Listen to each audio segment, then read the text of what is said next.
Okay. We are live.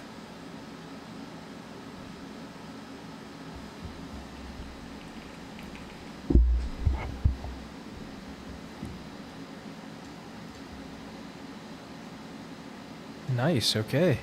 Right on. Ladies and gentlemen, we are back.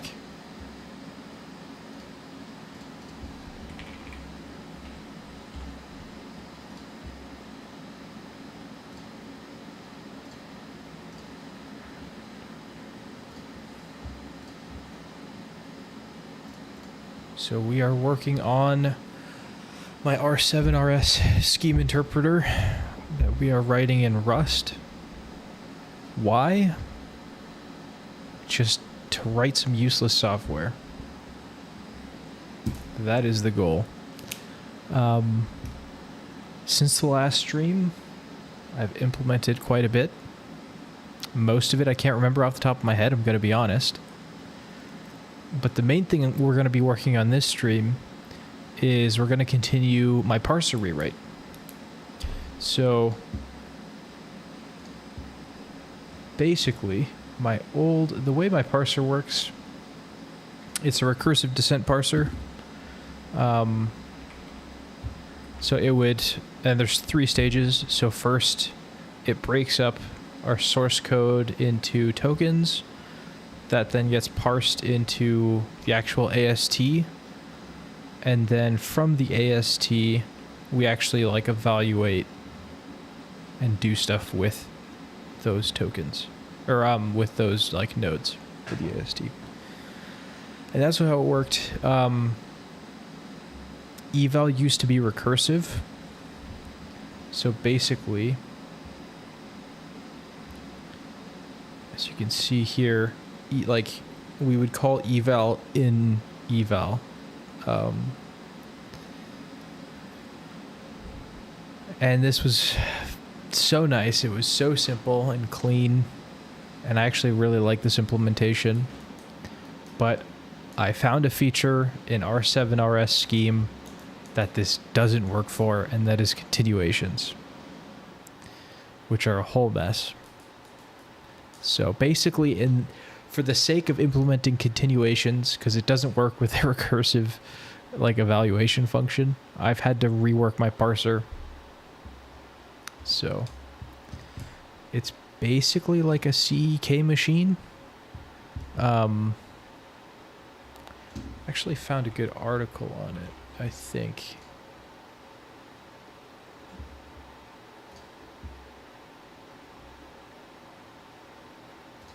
I can't find it right now. But yeah, it's basically the way it works, it's basically like a linked list of nodes that we create.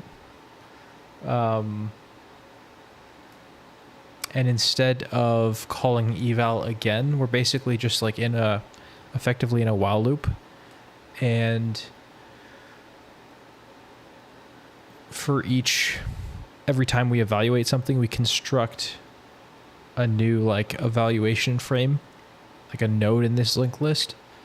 And then it runs again until we get to a point where we have something that's just a basic value, or an atom, and then that just returns a value to the last continuation.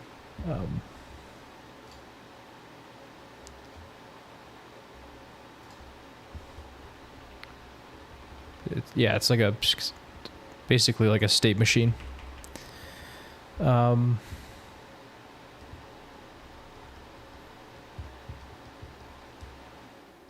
there was a bug that we were trying to fix. Basically, my application if and define enums, or enum variants, I should say, they didn't carry a reference to the mvref, which means that they were all referencing the global environment,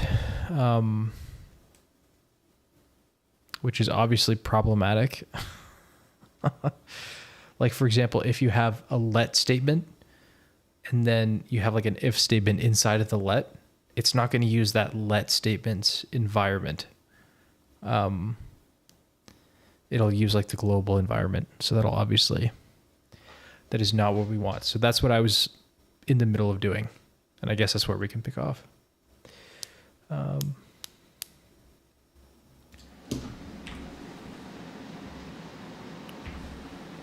Okay.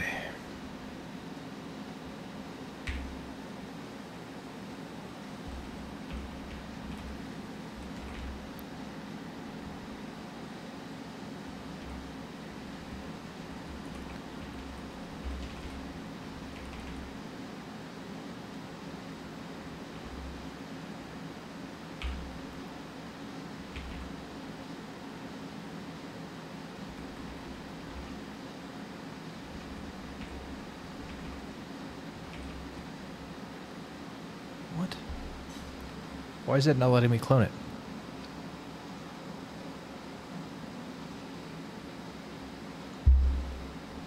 Oh. That would do it, yeah.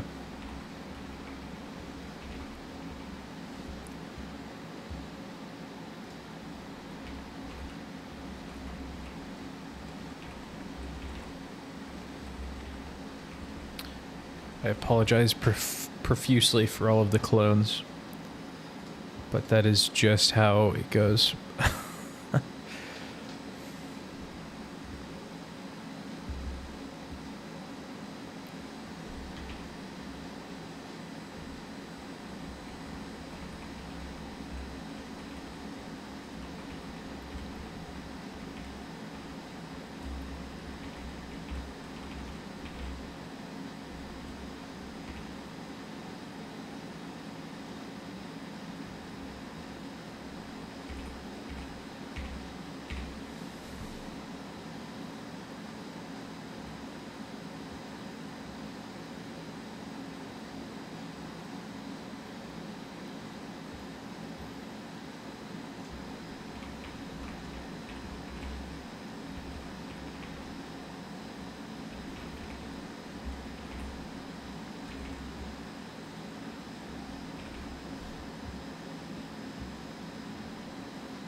Get rid of these mvref arguments because it should be in the application now.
I think this is wrong. Because it isn't using mvref.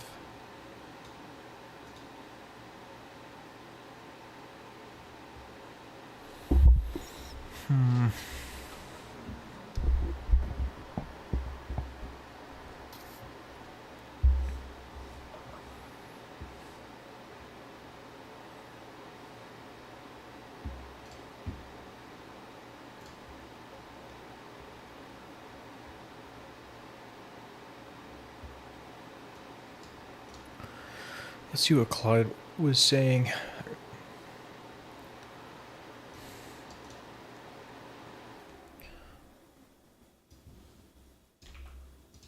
I would like to see that. Okay. I see. Yeah. So we're literally just returning whatever is the first case in the if statement instead of evaluating what it evaluates to.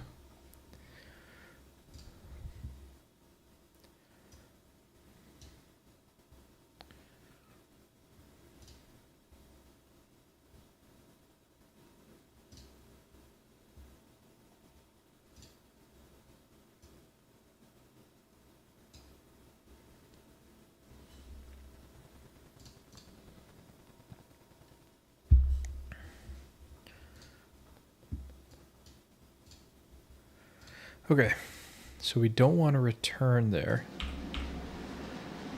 What do we want to do?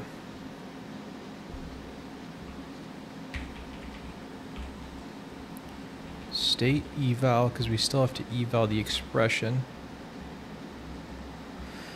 And this is the MV. Okay, yeah. So this is where we use the env.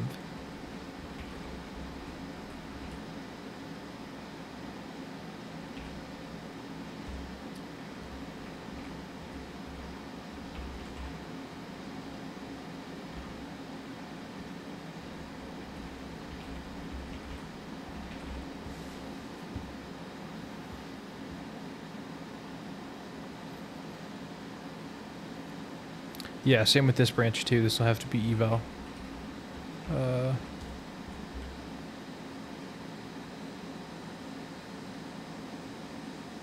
If node dot if branch.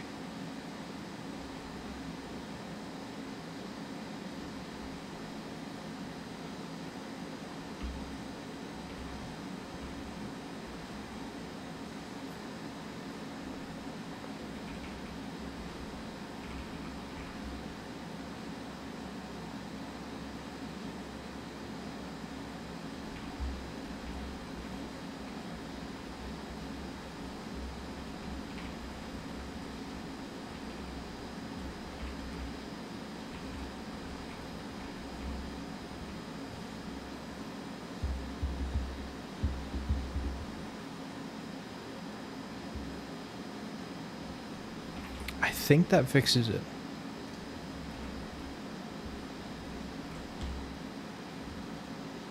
And there we go.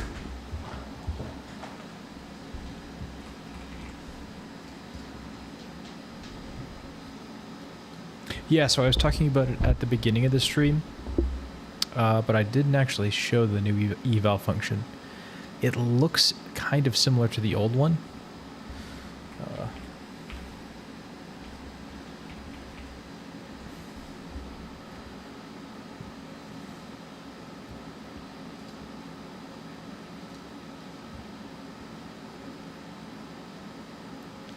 But very different in the fact that it's recursive. So it like matches on what was passed to it, and then if it's something that's simple enough to just like be an atom, we could just pass that. Otherwise,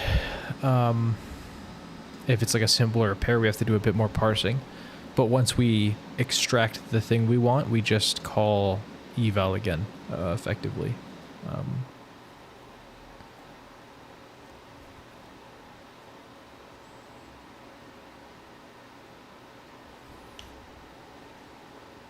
And then this, we start by making a state, an eval state, with the first argument, and then our environment, and the third argument is the continuation. This is like the big feature that doing it this way gives us. Basically, we can just keep looping basically forever until we hit a return value.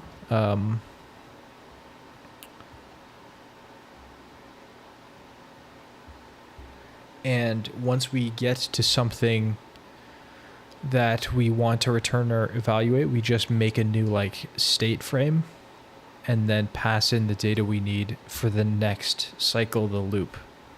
And then once there is if there's a continuation or a spot that the value belongs back to, that's what this is useful for. So for example, in the test case, the test as expression that Claude Code gave us, it's like if true, return +1 1, otherwise return 99. This is going to evaluate if. So first it's like a pair. So like at the top here, it creates a state eval node with the pair in the expression. And then it's going to go through this case where we evaluate the pair. It's like, oh, it's an if statement, which is not a function. It's like a special form or like a macro. So it does like its own thing here. We make an eval state from the if node, and then it basically evaluates each of these sub things individually. No,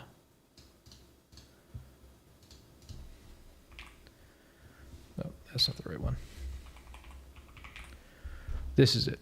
So like it matches on the expressions that was passed to it. So like this slice right here is going to contain the true, this function right here, and then 99. And then we're going to pattern match on that.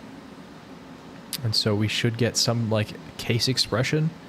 And then mandatory, we're going to get an if expression. Optionally, we also get an else expression. If we don't get that, we're returning an error. And then from that, we're returning a tuple of the current expression to evaluate. And then the next node in this like this linked list of nodes to evaluate.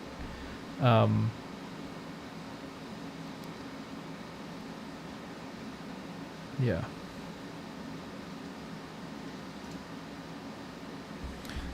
And then once we return like this this if node in the expression here, we make a new eval node.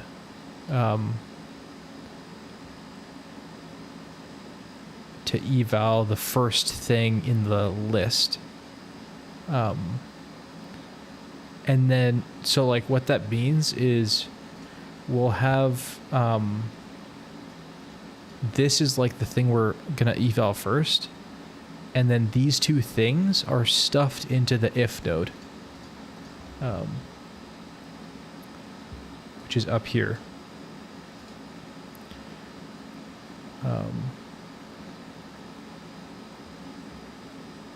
Yeah. Or sorry, I might have that backwards.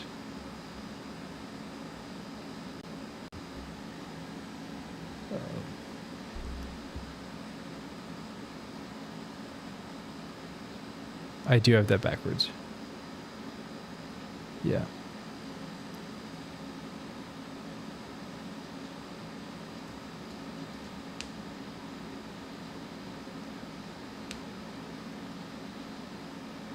But yeah, I think you get the point from that. Basically, like,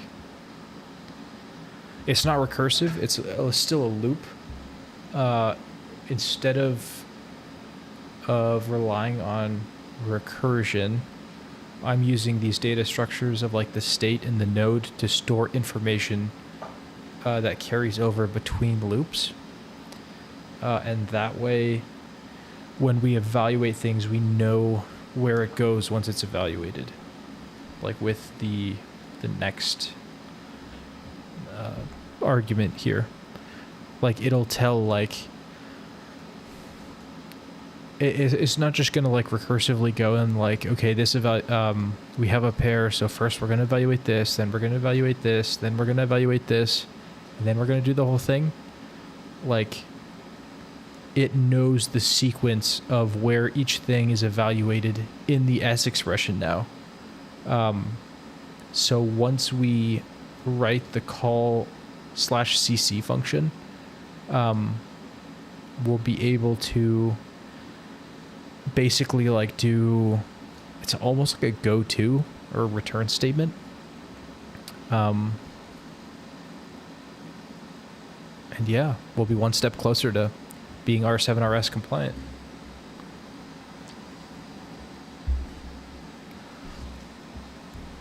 Okay, I lost my train of thought going on that tangent. We fixed that issue.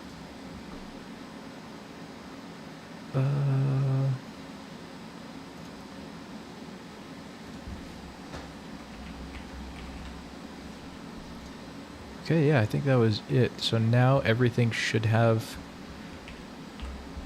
and should be using its own scoped environment appropriately. So I guess the next thing is we've done... Also, this API feels quite clumsy. I have a feeling I'm going to be 90% done, and then I'm going to think of like a much cleaner way I want to do this. And then rewrite it again. But I guess it's better to do it clumsy than not at all. So...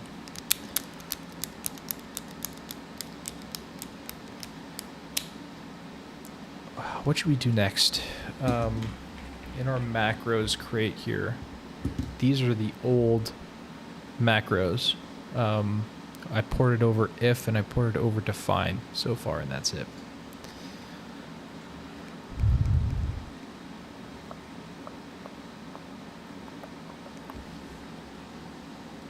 Yeah, I guess we do set. That should be very similar to define.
Okay, what does that need? I think it's the same as define. It's going to need the name, which is a string. Oh, it's nasty. Having duplicate structs. But if you're yelling at me right now, I also feel like it would be nasty to try and extrapolate like a shared struct for these two things.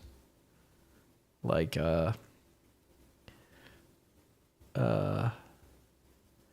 definition manager factory singleton or something. It feels like a crazy Java design pattern thing to do. Um,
what else do we need here? Eval set.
That's not where that goes.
Yeah, this is different than this one because this should already be evaluated, so we don't have to do that again.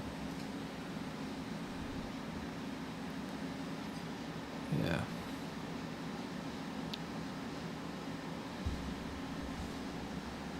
It's kind of disorienting changing the model so much. After I've spent so much time with the recursive version.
Okay, almost there. Set from, it will be literally identical to define. You know, this is a lot of the same stuff. This is obviously a code smell. I'm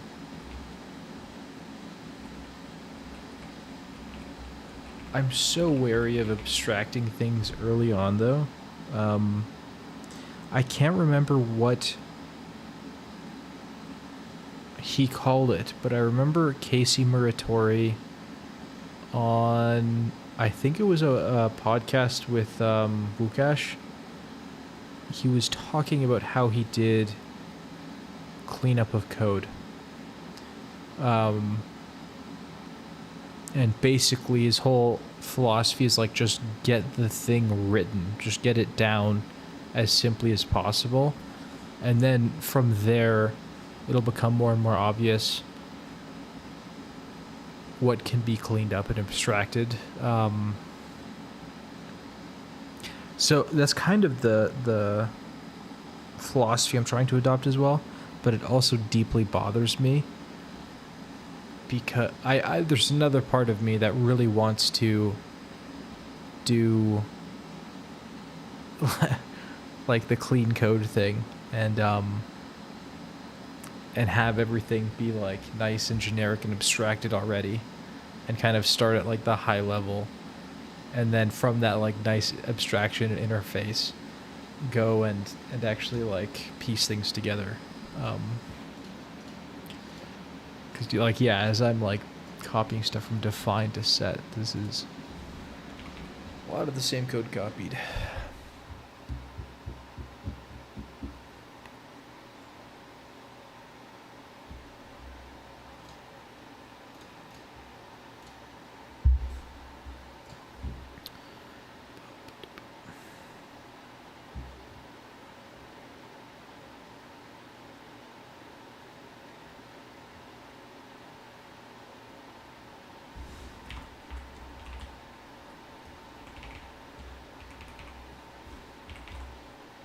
I think that actually might be it.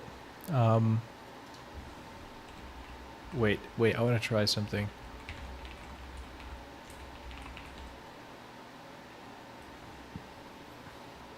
Lambda. Yeah, we don't have lambdas.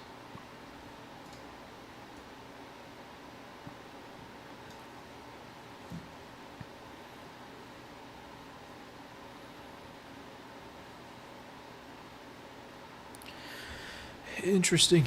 Interesting. Cargo test set. Most of them are good. Why? Why did set basic fail? Oh, yes, because I'm dumb.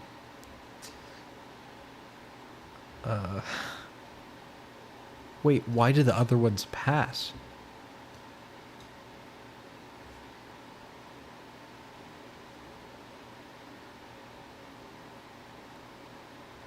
Why? I need answers right now. Why do you pass if this is broken?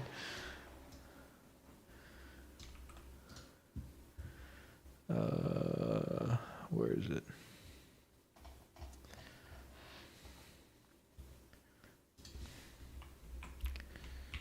Yeah, like it was looking for set instead of set exclamation mark. So I think my tests are actual garbage.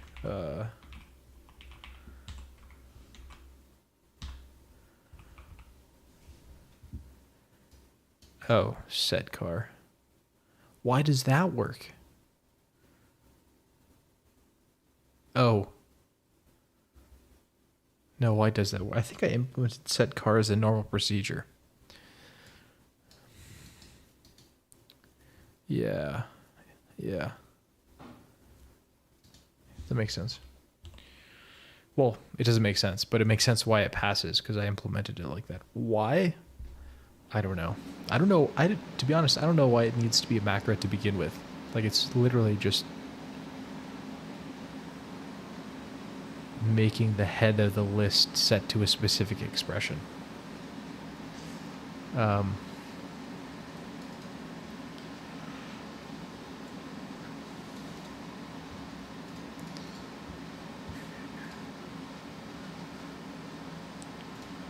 Where is that?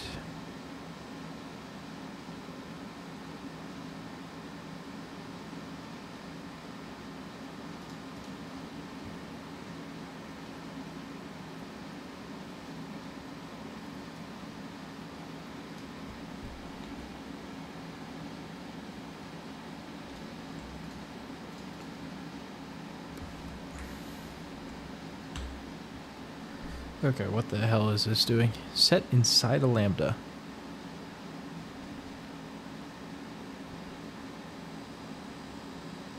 I haven't even tested if lambdas work.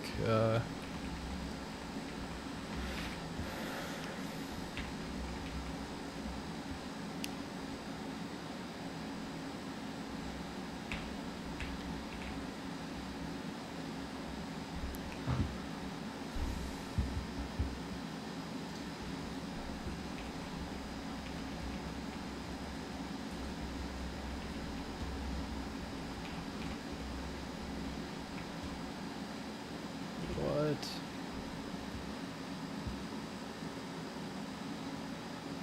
Ill-formed special form.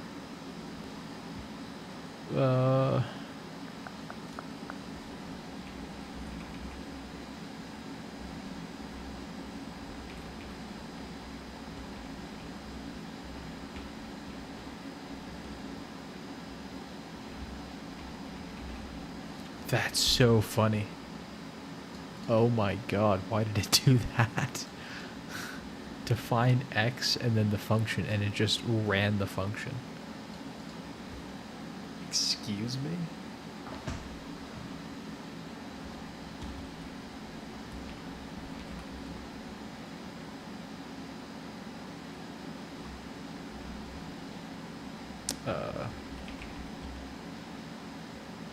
What is x? What the heck?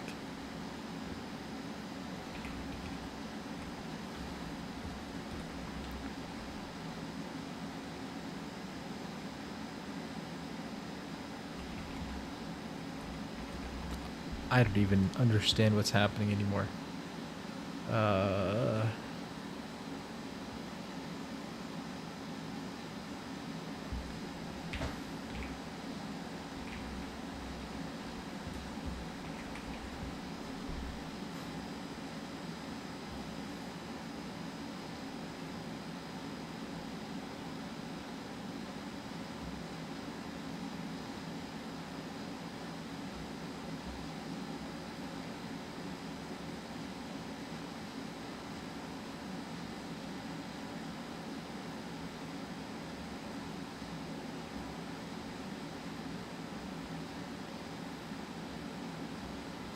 does annoy me so much that we have to port every one of these macros to use this style now.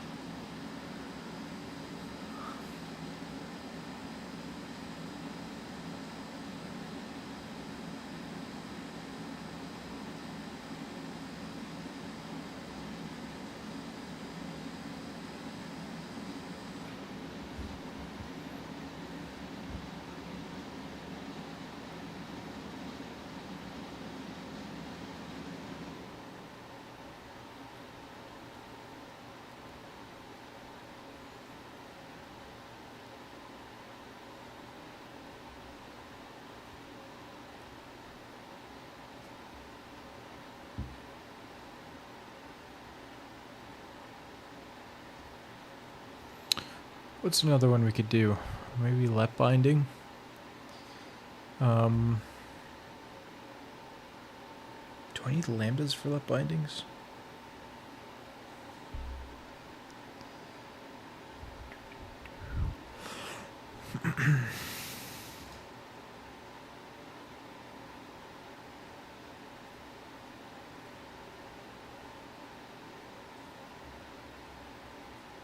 Let bindings kind of hurt me.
Let's do one more. I'm gonna fight through it.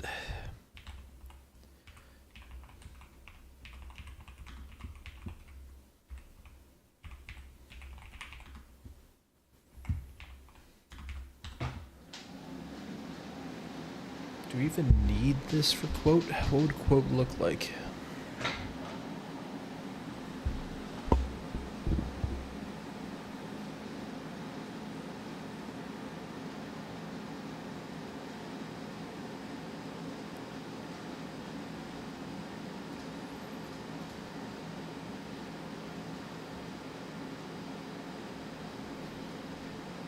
We'd need an mvref and a next, and I think that might be it. I think.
I will say, if you are watching this and you're like, why the hell are you doing it this way?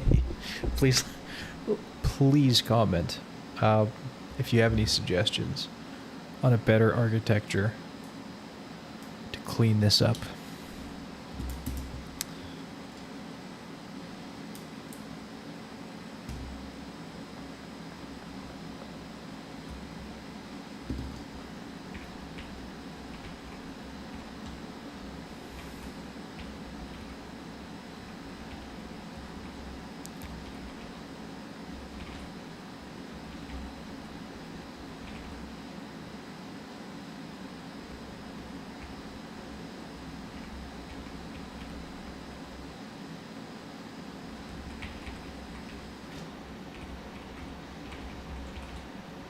You could probably make these a macro of some kind, where it would just accept like the pattern that you want to match on, and then it just does the rest. Maybe, I don't know.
I'm sure I could also make like a trait for eval and then have each of these implement it.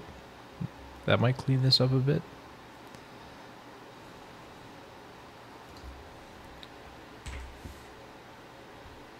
I guess it doesn't make that much difference. There's still the same amount of functions.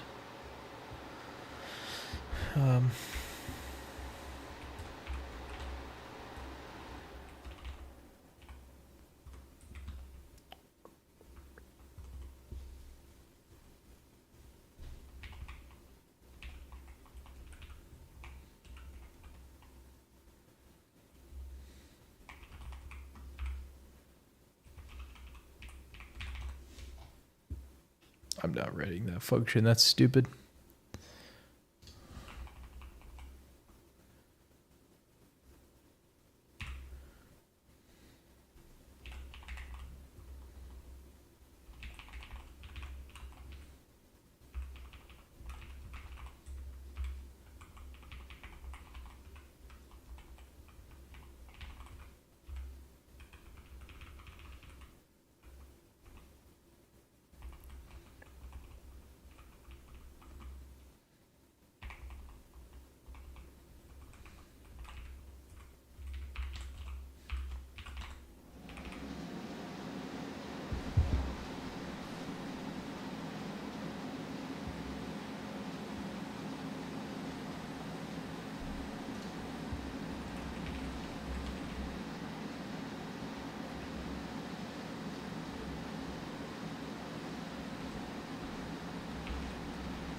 So confession, the really janky way that I implemented quoting was I replaced quotes on symbols with the function name quote, and I surrounded it in parentheses.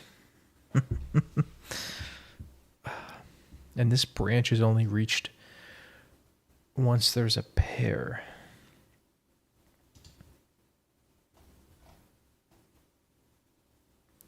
I would have to add it in here if I wanted to do quoting, which is fine.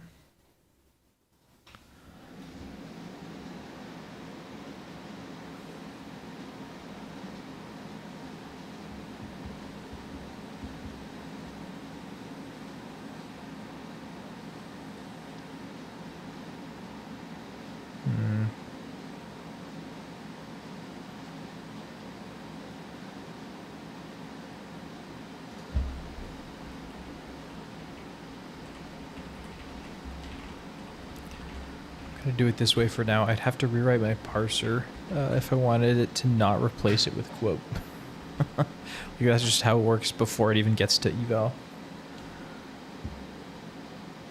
Cool. I think that was it.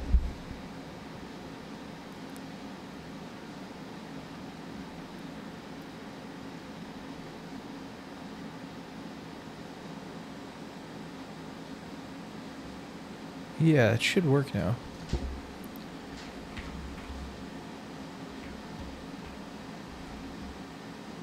Yep.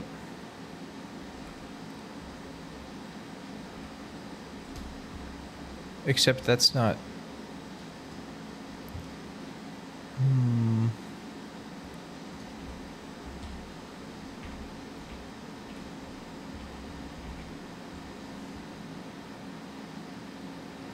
Let's just try this out over here for a second. Damn it, okay.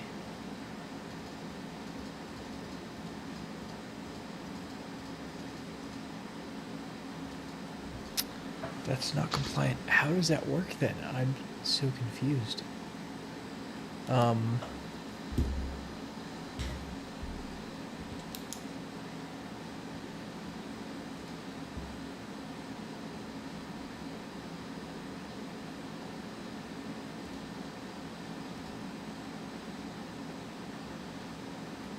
Because if we were to say like env, it would say error.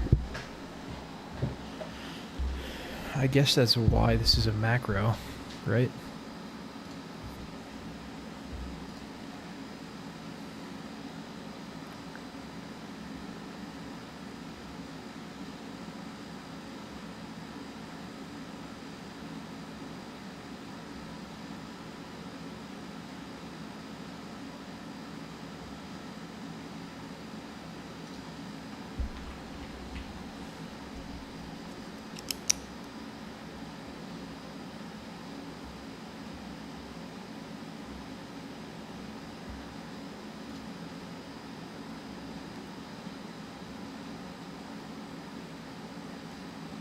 I think this was literally broken before.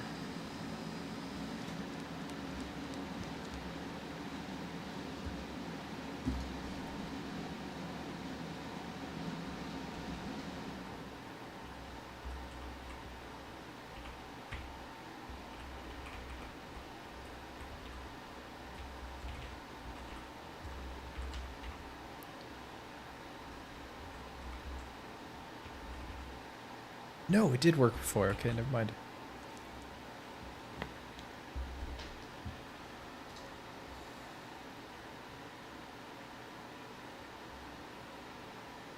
What? I'm so confused. So it would go here. We would get a symbol that's, sorry, we'd get a list, and the first element of the list would be quote. It would go to this function, and then we just clone the value and return it.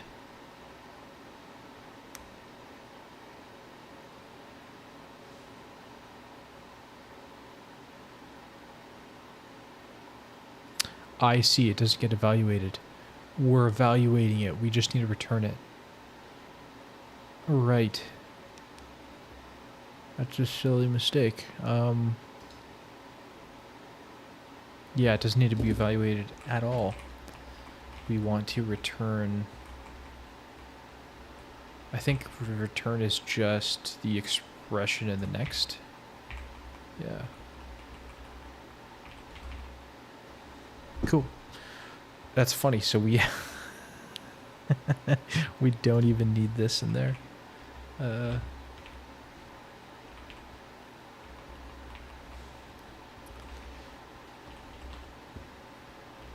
This API I made just feels so awkward to use.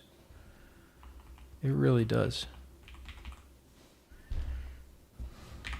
Okay. It's a good sign. Let's test it again. Let's not forget to comment out that line. So we're using the new version of the parser.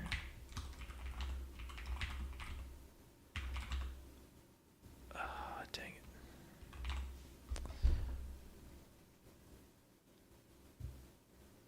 Return value. Okay value.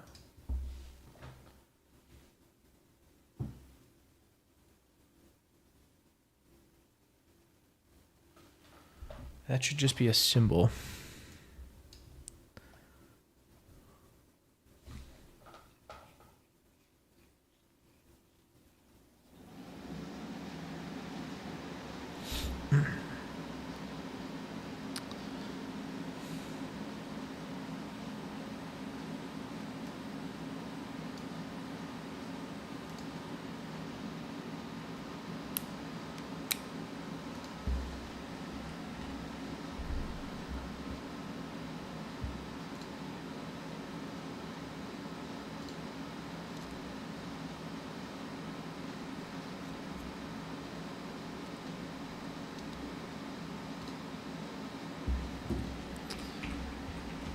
Okay, let's...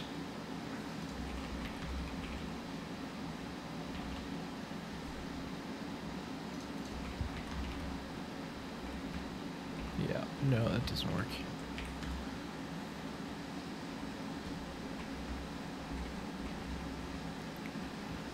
Let us go to the debugger. We want to add a breakpoint at parser. This debugger is called NND, and it is phenomenal. I'd recommend it. This is the... You can pull up the GitHub.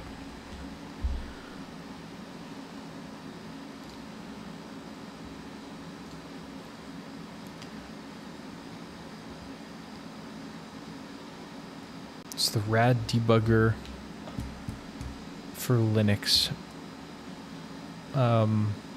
Kind of. It's kind of the idea, but it's great. Yeah, it works on C, Rust, I think Zig and Odin too, partially. Yeah.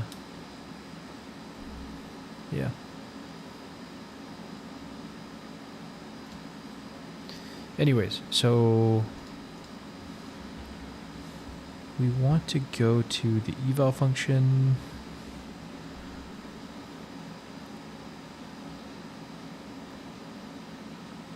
Do we even get to here? That's what I want to know.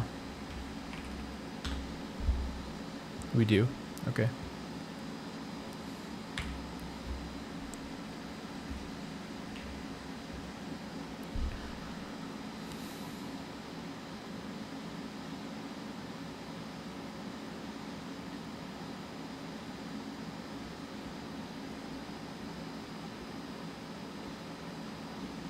Okay, wait, so what did that return?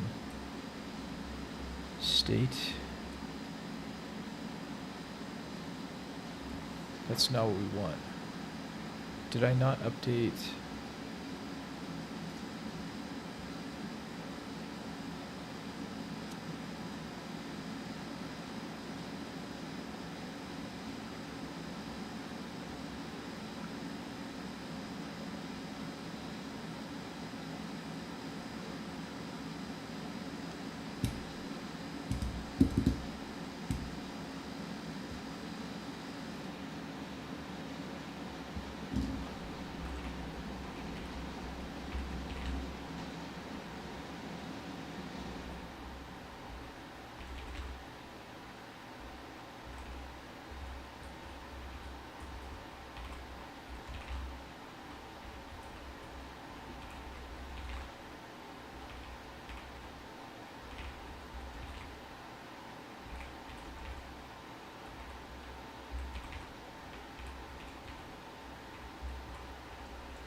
Why is it complaining?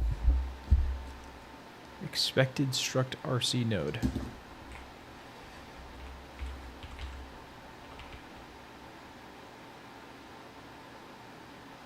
What are we doing here, man? Oh, right.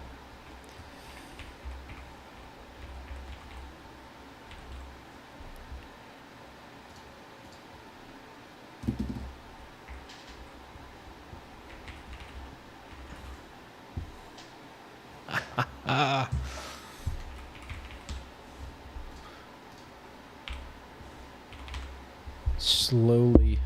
Slowly overcoming the burden of stupidity.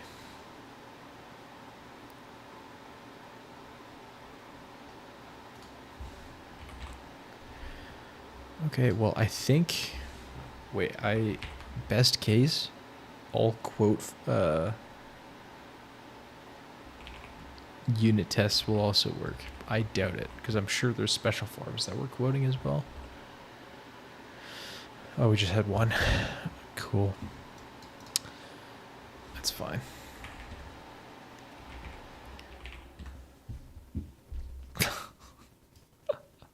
$351 passed, 136 failed. Yikes.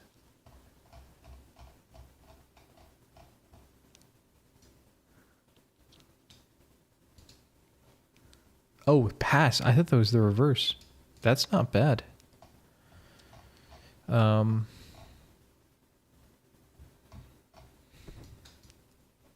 feel like a lot of tests use special forms, so.